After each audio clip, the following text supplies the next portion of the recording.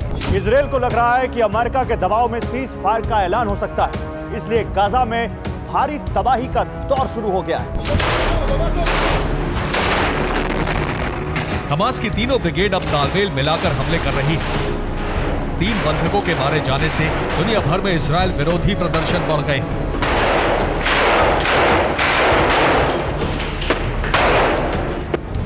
और इजरायल में भी नेतन्याहू पर प्रेशर बढ़ रहा है। ऐसे में हमास की कोशिश यही है कि ज्यादा से ज्यादा हमले करके इजरायल की मुश्किलें बढ़ाई जाएं।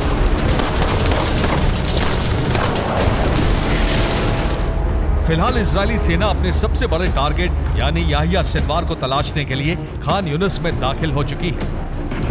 इजरायली सेना यहां हमास नेताओं से जुड़े तमाम इमारतों की तलाशी ले रही है और कुछ इलाकों में हमास के लड़ाके और सेना के बीच आमने सामने की जंग चल रही है।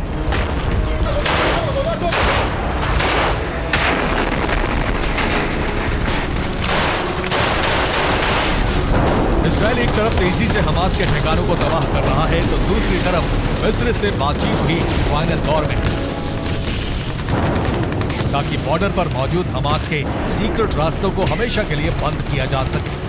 Bureau report, TV 9 Bharat.